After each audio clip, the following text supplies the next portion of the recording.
line here. I mean, it's the playoffs. There's a lot on the line for everybody, but said we weren't going to make it to January back in November. Now I'm wondering if I'm going to make it to Sunday. Yeah, you meant you weren't going to make it to January 11th. I might not make it to Sunday now. You needed to be more specific. I didn't need to yell at that. I apologize to everyone. And then that caller, if he's still listening, I did not need to lose it there. It was not warranted. Well, it's just, I mean, you make a point, though. When you have the same conversation seemingly every week or every day for 5 years, right. You kind of just what we really don't always want to have that conversation. We kind of really have been doing that.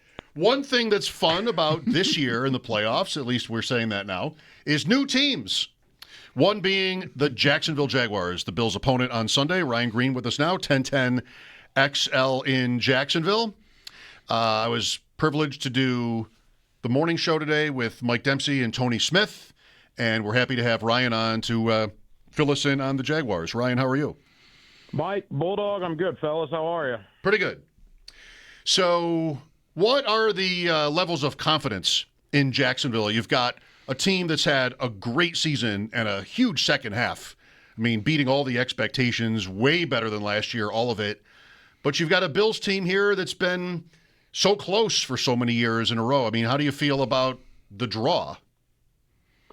There's a confidence here in Jacksonville. I think that's only natural in winning eight games in a row, 13 games on the year. But obviously, Jaguar fans, the organization and the team know that, Superman potentially coming to town anytime Josh Allen comes in the stadium. He can put on that cape and give you a 3-touchdown through the air, 3-touchdown on the ground performance. Obviously, James Cook, a guy we know very well from his time in the Southeastern Conference, being the rushing champion. There is a healthy respect for the Buffalo Bills, no question about that. Look, the Doug Peterson era died up there last year on Monday Night Football when Buffalo beat Jacksonville 47-10, and for some reason they kept Doug Peterson for 14 additional games. He was fired a year ago yesterday, and they bring in Liam Cohen, and now the Jaguars are 13-4. So it's kind of a full circle moment from the most embarrassing performance of 2024 up there in Buffalo to now hosting the Bills here in January of 2026. I think our audience, and I certainly would like to hear you talk more about Cohen, because it's not a guy that I think people really even had a lot of knowledge of even when he got the job. He just sort of came, somewhat out of nowhere. Like, he's with Tampa, did a good job, and now he's head coach. The scheming, obviously, he's from the McVay tree. So you've got, like, the acumen and draw it up and all that. But I'm wondering about the rest of it. I mean, to show up in year one and take over and have a 13-win season really says a lot about the overall here, not just the X's and the O's of his offense. Bulldog, completely agree, man. It's unbelievably impressive. Look, we know the job he did with Baker Mayfield in Tampa last year, and we were hoping that would translate here in Jacksonville. And truth be told, through the first half of the year, there were a lot of questions, right? I mean, the Jaguars were 5-4. We all remember that 19-point fourth-quarter collapse against Houston, and there were a lot of questions going into the second half of the season. And I'll give Liam Cohen an unbelievable amount of credit, because there was a time at the middle part of the year where they lose Travis Hunter, their number 2 overall pick, to a non-contact knee injury in practice, costing him the season. 10 days later, they go to Houston, and they blow a 19-point lead. It was the largest fourth-quarter collapse in franchise history. And you want to talk about 2 gut punches, man, in the span of 10 days. I mean, good grief. This team could have been derailed by those 2 things. And all they've done since then is win 8 games in a row, win their 5th division title in franchise history, and now are hosting their 3rd playoff game since the year 1999. So it's a great job that Cohen and this first-year staff have done here to keep the team together. And obviously Cohen has done great work with quarterback Trevor Lawrence. It's quite a story how he got the job too, Ryan, right? I mean, he had to – how do you describe it? He needed the GM gone, right? Is that not it? There hopefully will be a documentary someday about that 24-hour period. Here's what happened. Trent Baalke there was a disdain for Trent Baalke among almost everybody here in Jacksonville, with the exception of owner Shad Khan. And Shad Khan, obviously, is the man that makes all the decisions. And a year ago yesterday, they fired Doug Peterson, and they announced they were keeping Trent Baalke. And people here were in a haze. I mean, we could not believe it. And then Ben Johnson takes the Chicago job, and Liam Cohen took his name out of the running. And obviously that was a Trent Baalke situation, because 4 hours after Liam Cohen took his name out of the running, Trent Baalke was fired. Cohen came back on a plane into Jacksonville and was announced the head coach 24 hours later. So kudos to Cohen, because not only did he turn this organization around, he got Trent Baalke out of here, which Jaguar fans were very appreciative of. Man, that's a move, right, too? Like, I'd kind of forgotten about that. It definitely, I remember it now that you guys are talking it through. That, in and of itself, puts heat on you right away. Right? Like, I'm only taking this job. It helps if the guy that you're displacing isn't popular, which Baalke was not. So, I mean, I get that, but still, like, that's pretty swaggery for a first-time head coach. Well, and you think about the interaction he had with Robert Saleh at the end of the San Francisco game. You know, Cohen's only been in Northeast Florida for 11 months. He's a New England guy. He's from, Massachusetts, coached at Maine. He's lived here for less than a calendar year, but, man, the fan base loves him. Because, the Sean Payton brings up the small market stuff a couple of weeks ago. Cohen goes public with that. The lack of respect, the only getting one Pro Bowler on a 13-4 team, which, by the way, is a joke. Cohen's gone public with that, and now being a home underdog to Buffalo after winning 13 games in a division title. Cohen has found ways to motivate this team. He's using the underdog role, and he's been saying stuff publicly, guys, that fans here have been talking about around the water cooler for years and years and years, and he has become an instant fan favorite. With Ryan Green, 1010XL in Jacksonville, Mike Schopp and the Bulldog here. So let's extend this to Trevor Lawrence. Have you felt that, maybe it's going to be both, right? Some part of each of these things, but the technique, the scheme, the offense that Cohen has put Lawrence into with the surrounding personnel has obviously allowed for Lawrence to take off. But is there a psychological piece to this too? Bulldog's been talking about this. We've got Josh Allen.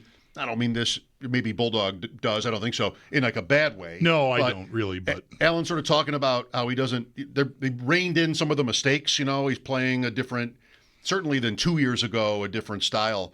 And Lawrence sounds more like he's letting it out, that he's somebody who's kind of gone in the other direction and maybe playing more freely. Well, let's think about Trevor Lawrence's career. He was drafted by Urban Meyer, who is the worst NFL head coach in the history of the league, and I feel very strongly about that. So that's his rookie year. And then Doug Peterson comes in, and in 2022, they do really nice things. They started 4-8, but they win 5 in a row, go to the playoffs. He has that 4-interception game against the Chargers, only to bring them back from 27 down. Second largest comeback in history, only behind your guy Frank Reich up there with Buffalo in the early 90s. And then they give Mahomes all they want at Arrowhead in the divisional round, ultimately lose. And then the Jaguars were 8-3 in 2023, guys. And then Trevor gets hurt on Monday Night Football against Cincinnati. And they only win one game the remainder of the year, miss the playoffs. Last year, Doug Peterson, I think, had kind of checked out, to be honest. Offensive coordinator Press Taylor was just really bad at his job as well. And Trevor gets hurt again because Azeez Al-Shire decides to level him on a completely dirty hit, with about 6-7 games to go in the year. So Trevor has not been dealt a very good hand, I guess is my point. Mm-hmm. So in comes Liam Cohen.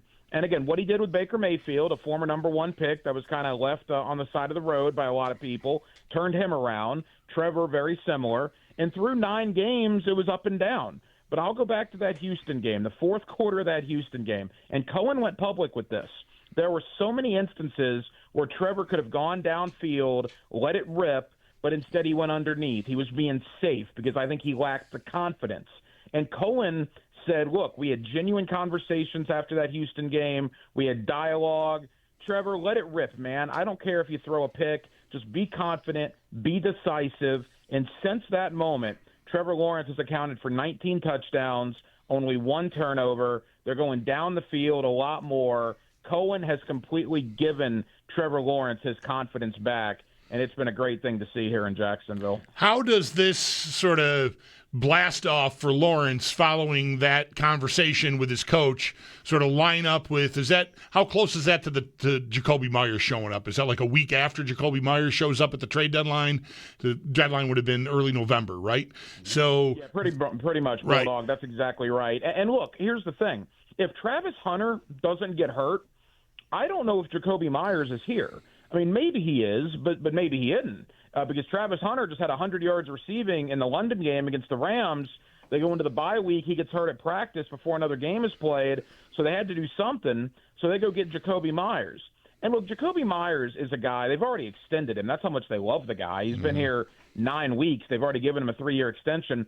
Jakobi Meyers is going to get you 4 catches for 35 yards or 5 catches for 47 yards. It's not going to be a flashy, 9 for 120 and 2 touchdowns. But 2 things he's done. Number 1, he's opened up the outside. He's the middle of the field guy. He's opened up the outside for Brian Thomas Jr. and for Parker Washington, and they are flourishing. And number 2, Trevor has built a rapport with him because Jakobi just never drops the ball. The Jaguars had a plethora of drops early in the year. It was ridiculous at times. Jakobi Meyers has some of the best hands in the league. Some of the catches this guy makes are ridiculous. So the confidence it's given Trevor, it's opening up his teammates on the outside. 35-year-old general manager James Gladstone, I got to tell you guys, that was a home run trade when he acquired Jakobi Meyers. It was a curious one. You have these over the years in sports where not everything seems obvious about it, right? He's a rental on a team with a mid-record. And, he's not a star. He's useful. He's good. And it really has seemed to be like sort of a great fit. Before we get to Jacksonville on defense, how about Travis Etienne in this game? In London against the Bills, he had a huge game. That's 2 years ago now. I found with Etienne, I think even Peterson said this at one point, end of last year maybe, or before he was fired, maybe the year before, where they sort of wore him out late in the season. And the numbers might look like that's happened again. I like Bashal Tutin a lot in fantasy. He never really took off this year as a rookie, but I guess he's healthy now. How do you see the Jaguars and their running game matchup Sunday? Yeah, the Jaguars had a great running game September, October, and it has certainly gone downhill. Now, why has it gone downhill? Well, the number of carries, I believe, has gone downhill. They're not running it as much when you got a quarterback that's doing what Trevor Lawrence is doing in this passing game. They're flourishing in the air raid, if you will, so they're not running the ball as much. But they understand the stats. They understand the competition coming in here on Sunday. Buffalo has statistically the best secondary in football, maybe lacking a little bit in the running game. Certainly no Ed Oliver. I guess Jordan Phillips is on IR as well. Yep. Jones, the defensive tackle. A lot of people in the Jaguar media center today that I was in are certainly wondering about him because if he can't go, I guess it's like 2 rookies you guys are starting. Mm-hmm. You obviously would know better than me. But the point being is that the Jaguars do need to get back to the running game because the Buffalo secondary is very good. They're maybe a little susceptible in the run game. And, again, the Jaguar running game was one of the best in the league, guys, in September and October. It has certainly come back to the pack and then some. And you would love, if you're a Jaguar fan, to see them be able to reestablish that on Sunday. One more from me on offense before we do take a look at the matchup from the other side here, and it's Parker Washington. I mean, just looking at the last 3 weeks, 145 yards, 115 yards, 87 yards. Like he has become, and really prior to the Denver game, which was on locally here, I feel like a lot of Bills fans really sat with Jacksonville for the first time that weekend before Christmas. And I mean, he was just a rock star in that game. And that's not a name I was super familiar with prior to that game. Just tell us a little about him and the impact he's been having. 6th round pick, this is his 3rd year in the league. He was a punt return guy for the most part. Now, he got in towards the end of last year due to some injuries, but never really did all that much. A couple of moments here and there, honestly, but nothing great. And it was kind of like that for the first part of this year. And then the Travis Hunter injury happened. And then they had to find somebody. So they go out and get Jakobi Meyers and Brian Thomas Jr., but they still needed somebody on the outside. Now, they signed De'Ami Brown from the Commanders last year. He's fallen out of the rotation because of Parker Washington. He's not the biggest guy, but the guy is just elusive in the open field. He's got some – I mean, he's not Amon-Ra St. Brown. I don't want to say that. But there's some Amon-Ra St. Brown there. I mean, he's a great route runner. He's gotten 350 yards, I think, receiving in the last 3 games, a couple of 100-yard performances, and 5 for 87 and a touchdown last week in the win over Tennessee. He's still a really good punt returner. He has 2 punt returns for touchdowns this year, but he's added the wide receiver element to his game. And again, we talk about trust. Trevor has begun to build more trust with his wide receivers, and Parker Washington's a big, big reason why this offense is flourishing here in the last 2 months. Just a few more minutes with Ryan Green in Jacksonville. The maybe number one of the top topics anyway about this matchup is Jacksonville's defense against the run. Very strong season. The Bills against the run got gashed a few times, but they're not going to face each other exactly. What accounts for how strong Jacksonville has been on the ground? And here comes the NFL rushing leader. I think the Bills, even with Josh Allen on the team, they've been like this for a couple of years. Really, they almost need the running game to work out to be who they want to be on offense. So that'll be a big test. It'll be maybe where the game is decided. It's good versus good. And I was inside the Jaguar locker room no more than 2 hours ago talking with some of the defensive linemen, and they know the challenge that's coming in here, no question about it. There is an unbelievable respect for Josh Allen and for James Cook. As far as the Jaguar defense goes, they're not household names, right? I mean, Eric Armstead maybe is, and he's done a good job. But Devon Hamilton, the defensive tackle, has been very good. You look at guys like Matt Dickerson. Matt Dickerson's a great story. Matt Dickerson's 30 years old, was on the Jaguar practice squad through about mid-October, gets called up due to injury, and he has actually supplanted former second-round pick Mason Smith. He's taken his job because the Jaguars aren't committed to anybody. They didn't draft Mason Smith, so they bring Matt Dickerson in, and he has been awesome. And they're 2 linebackers. I mean, I don't know what else you can say about Foye Oluokun and Devin Lloyd. The 2 guys are beasts. I mean, they are awesome. People remember Devin Lloyd from the 99-yard pick 6 against Mahomes on Monday Night Football, but he has been very, very good against the run this year. Now, having said that, I don't think this is the steel curtain, guys. I think Buffalo potentially can run on them. Part of the Jaguars' success against the run is that they have been destroying people, so people need to throw the ball on them. Now, in the close games, even the close games, they've done well against the run. But if Buffalo stays committed to it, I don't think Jacksonville would necessarily shut them down. But it will be good versus good, and I'm looking forward to seeing the matchup on Sunday. Ryan, do you have a thought on the Jaguars defending a quarterback like Allen? Whether it's designed runs or getting out and just, creating, schoolyard type stuff, on the run. Like how are they? Do they have a problem containing a quarterback that's the athlete that Allen is? They really haven't obviously seen a guy like Josh Allen. I'm trying to go through the memory banks here of guys they've seen, particularly through this winning streak. Nothing really jumps to mind. Right. I mean, Bo Nix isn't really a scrambler. Herbert, they killed Herbert. Herbert actually got pulled with 13 minutes to go in the fourth quarter. Harbaugh threw up the white flag of surrender in that game, but Herbert's not the most mobile guy. So Josh Allen is going to be somebody they haven't seen before. So, yeah, I mean, I certainly think that might be an issue for them. But they have guys like Antonio Johnson at safety. I mentioned Devin Lloyd. Devin Lloyd was used kind of as a spy a little bit, particularly on Mahomes on Monday Night Football, which was an interesting matchup. Maybe Jacksonville does something similar. Look, Josh Allen, you're not going to stop him completely. I mean, the guy's going to make plays. There's absolutely no doubt about that. What Jacksonville has done a good job of is turning the page. In years past, somebody would make a play on them, and they would tuck their tail between their legs, and the game would get away from them. Somebody makes a play this year. Indianapolis was up 10-0 on them a couple weeks ago. The Lucas Oil Field crowd was going nuts. They're trying to win one for Phillip Rivers, and Jacksonville just stayed the course, ultimately ended up winning the game 23-17. That's something similar here. You know Josh Allen's going to make plays. You just got to move on to the next play. They've done a good job of it so far. It needs to continue on Sunday. Ryan, will you be on the air tonight?